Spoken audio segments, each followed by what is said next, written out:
Greetings, y'all. It's your Knock Peter Mata, and welcome back to another Golf Stories podcast. I'm, of course, joined here by PGA Tour caddy, Derell Adden. Derell, episode 30.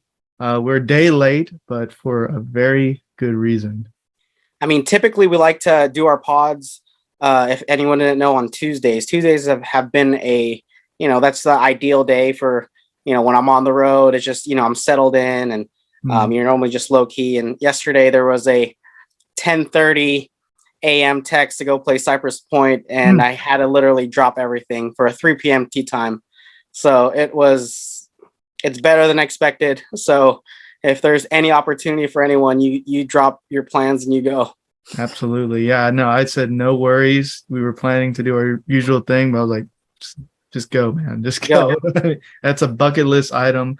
Oh, for sure. For anyone, and especially, I mean, I know it for you for sure. You've caddied there plenty of times, but this is the first time playing. Yep. What was your thoughts, man? I know it was a little cloudy day, but hey, Cypress. I mean, it was great. There was not much wind till towards the end, so pretty much got 15 holes, pretty calm. Mm-hmm. Not many people out there, which was great, and just the feeling of it all, like just.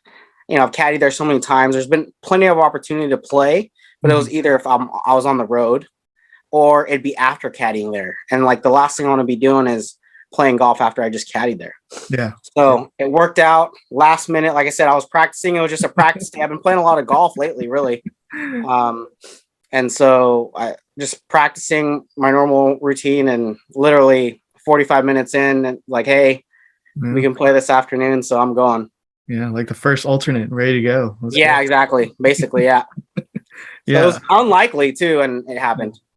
Yeah, got to see the legendary 15. Is it 15, 16, 17? Is that right? 15. Yep, 15, 16, 17. Yep. Yeah, man. How'd you do? You said you played pretty well, right? Yeah, I played pretty well. I shot 2 over with double on the last. So played pretty well. I think it's that golf course, to be really honest, is not very hard. It's a short golf course. Wasn't windy. I think 4 par 5s in the first 10 holes. Oh, wow. Yeah. So, I mean, you can kind of get after it. And for me, started off slow, but then, taking care of the par 5s and having some leeway there. So it's again, bucket list. If I get to play it again, it'll be awesome. But, I'm good. Yeah. Still riding the high from yesterday.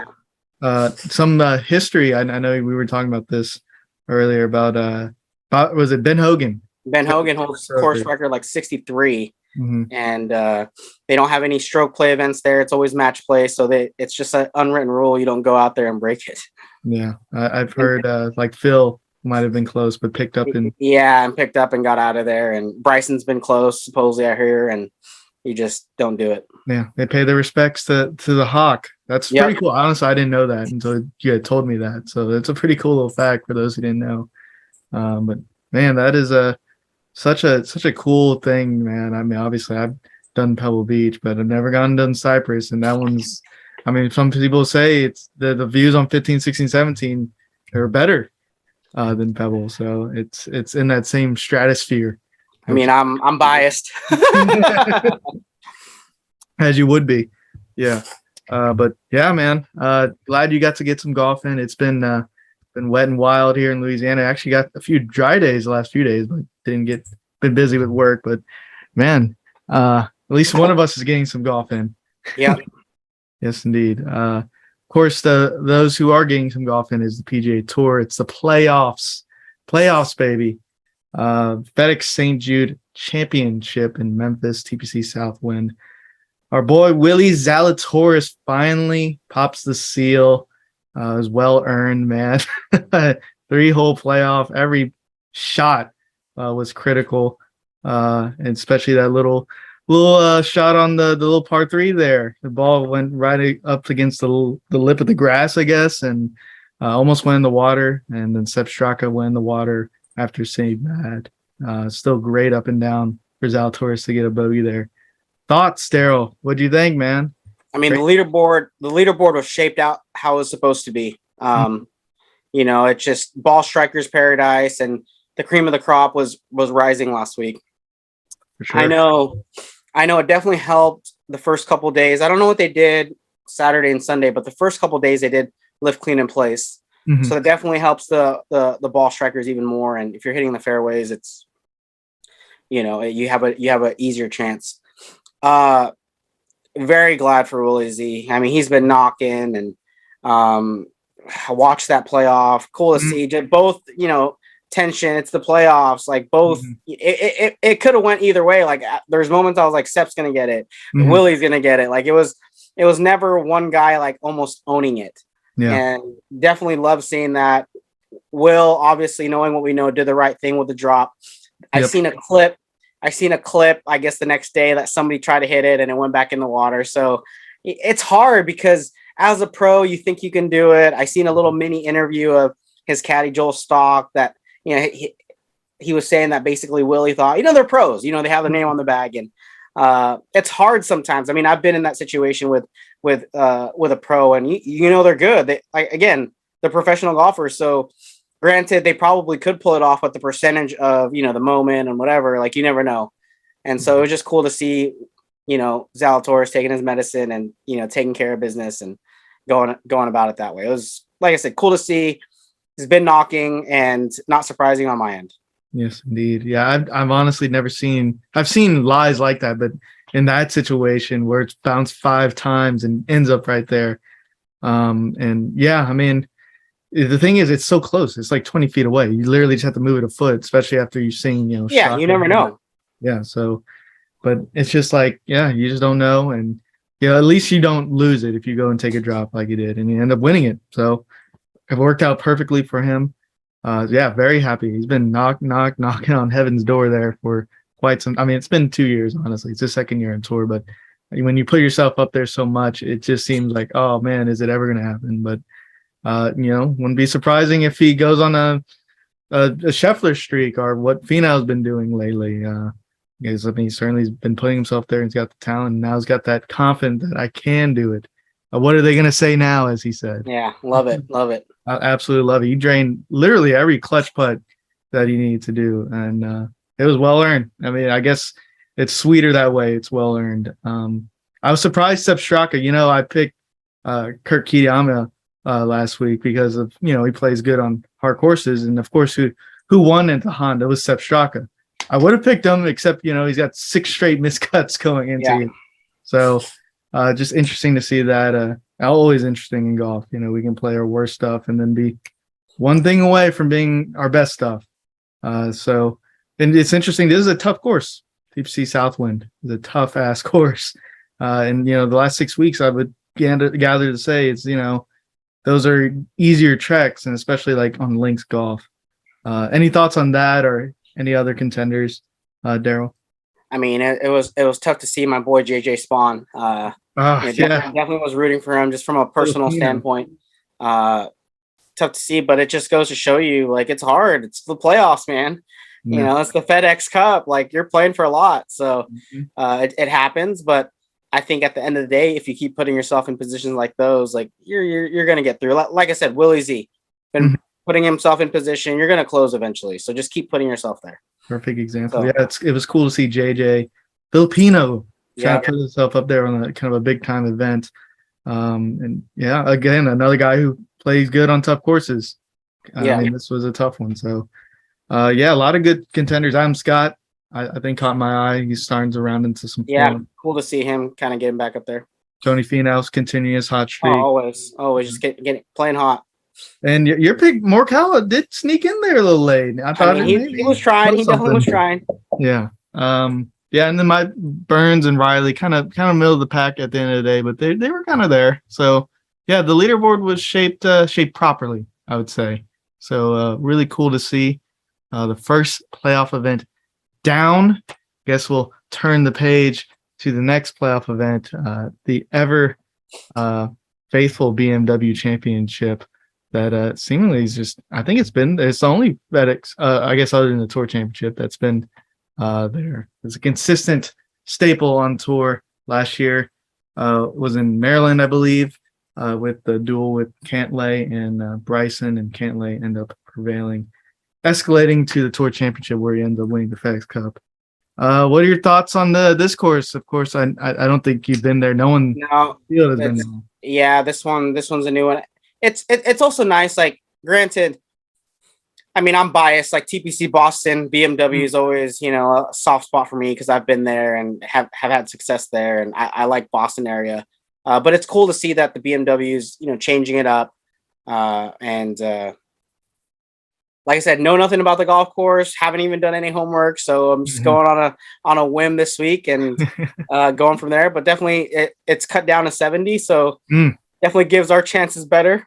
Yeah, it's true. We have better chances, so we need to get this thing going. So let's get it. It's now or never. Yeah. So it is at Wilmington Country Club up there in Delaware. I've never been to. Well, actually, I think I passed through Delaware once, but never stayed there. But it's one of those northern courses that I'm sure is probably wintered, all snow and whatnot during the winter. But once the spring and summer comes, it's beautiful. And from the pictures I've seen, it looks. No, I've seen. It's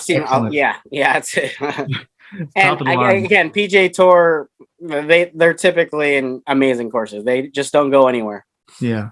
So yeah, from the pictures I've seen, it's not too much water. Kind of a classic design. I think it's 1901 was when it was originally designed, but it's been renovated, lengthened to 7,500. So it's a girthy little test for sure.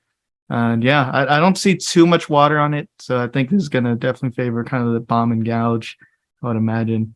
Though I don't know. I mean, it's a new course for everyone, so I guess it's gonna be fun to see. Guess we'll move into the picks. Let's get it going. You want to get it started this week? Okay, yeah, I'll get us going. So yeah, it's like you said, 70 players. Hopefully that increases our chances. I mean, in theory, it should. Yeah. So let's see. I have lots of tough, good picks. Obviously, everyone's playing good if you're in this field. A guy who's been playing. Yeah, go ahead. Yeah, it's hard to. Everybody's playing good because they're here. Right. It's the playoffs. Yeah, so everyone's had a decent season if you're here. Yeah. So a guy it's been really trending well, but no wins. I would say in the last a few years has been trending, but no wins. Scott Stallings. Was that? What is he at? He is 12.5 to 125 to 1. Yep. Long shot for the odds, but been playing really solid. Lots of top tens, lots of high finishes. Just hasn't quite gotten that W. Again, a guy who's plenty lengthy. He's plenty fit now. It's interesting, like I've said before, he's fit now and he hasn't gotten the W's, but he's been more consistent. Right. When he was kind of, I guess, a little bit more pudgier when he's gotten the win. So it's just interesting how his career is shaking out like that. But yeah, I feel like there's a good place for him to maybe crack that W streak. So for my dark horse, I'm gonna go with an Aussie, Mark Leishman. He's 150 to 1. There's just I'm just gonna put it in there. Whether he's signed to LIV or not, that might free him up. He typically plays well on tough golf courses. If it's now or never, if they're gonna leave, whenever they're gonna leave, I think go out with a bang. And I'm gonna go Mark Leishman. Like I said, he's been fairly quiet this year. So I'm going to go Mark Leishman for my dark horse at 150 to 1. Leash. Yeah. He has been very quiet. He hasn't won since New Orleans with Kane Smith last year. Plenty lengthy and can chip the hell out of the ball. And you know what? Well on tough courses. Yeah. Plays well on tough courses. And he's played well in BMW championships before. He's won it. And I think his rookie year, got to the Tour Championship based off a good finish at the BMW. So like the pick. I like it. Leash. Solid veteran pick. For my contender pick, tough ones. I would mention Adam Scott because I was eyeing him. He's 50 to 1. Not gonna go there. Not quite comfortable in it. Corey Connors, your pick last week. Again, he's bound to break that second win streak like Tony Finau did, but I'm not gonna go there. I'm going to go with the guy, again, another guy can play at tough courses. Plenty lengthy. He's not the longest, but plenty lengthy. 45 to 1 Max Homa. He just won in the DC area for the Wells Fargo. The Wells Fargo, yep. So I would say this is similar vibes. Yeah. So Yeah, Max I Homa, like it. great pick. He's yeah. Hmm. Love that pick. Would be third My win this guy. year. Yeah. Oh, I know. Seriously. Just keep adding to it. I'm gonna go with a guy at 55-1. He's won the FedEx Cup before, Oh, and he's just ball striking Jesse. And I think he's trending again. I'm gonna go Billy Horschel. okay. Billy Horschel. I Hill. mean, I think honestly, like me being a swing junkie, I think his gets overlooked a lot. Mhm. I think golf swing wise, especially with the iron, just very elite in my book, and I've seen it up close. And Billy again, he won a FedEx Cup. Mhm. Just again, feeling the vibes. Playoff. Let's go. Yeah, you're feeling New Orleans winners and BMW winners. Yeah. Vets. There's a trend here. Yeah, I've been playing great golf, and I don't know. I know earlier in the year he was like number 2 in strokes gained putting. So I think that's been really helpful. Obviously, his swing is very efficient, choppy looking, but one of the most efficient swings out there. I like it. I like the trend, Derell, going with some vets. For my winner pick, really struggled with this one. I was like thinking Will Zalatoris, maybe he'll go on a streak. Not quite confident in it. I'm eyeing it, but not quite confident. I was eyeing Cam Young. Maybe he's inspired that Will's got that monkey off his back. Maybe it's his time. Not quite confident yet. I'm confident in Mr. 3000. Tony Finau. Going back to the well. Let's do it. We need to get a win. We need to press. It's the playoffs. Let's do it. I mean, it's been a year since his win last year, like officially this week. Yeah. I know last week they said he's defending champ. But, kind of going back up to the north. It was kind of unprecedented. They played well in Memphis this week, but, continuing that hot play and coming back a little bit more north, king of the north, I guess some would say. So, yeah, Tony Finau, big tone. Maybe he's just completely breaking out this year, getting that FedEx Cup title to his name this year, maybe. Love it. I mean, for my winner, like I said, I'm trying to win this thing. I'm going to go hard hitter. I'm going to be a guy that's been almost automatic in a bunch of picks. I'm going 14-1, Scotty Scheffler. Just going. Let's go, Scotty. Like again, he's been quiet for his what type of year he's been having. So let's go. Let's playoff time. Slump. Slump. Cream of the crop rises. Let's go. Yeah, maybe he's a little upset now that freaking Zalatoris is number 1 in the FedEx Cup now. Yeah, so let's go. Yeah, let's rev up the engine, Scheffler. No cut. We forgot to mention that. They can just play away. Will it? Yeah, let's go. Yeah, I love it. Tough course. I would imagine it's long and girthy, so I'd imagine he's going to play well. What else can you say? 4 wins this year. It's been a while. When was the last time someone's got 5 wins in it? I think it was Spieth and Day, huh? Or Thomas maybe in 2017. Yeah, so it's been a minute. So Scheffler's right there, ready to do it. Why not?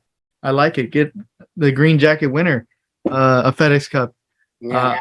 I'm glad those are the names in our bucket. I think those are some strong ass names that I mean, Let's go, who can argue it? Let's do it. Your boy Rory is the favorite on the odds. John Rahm right behind him. Cantlay, defending champ, also there. So of course the big names are out here. It's the FedEx Cup playoffs. It's time to rise and shine.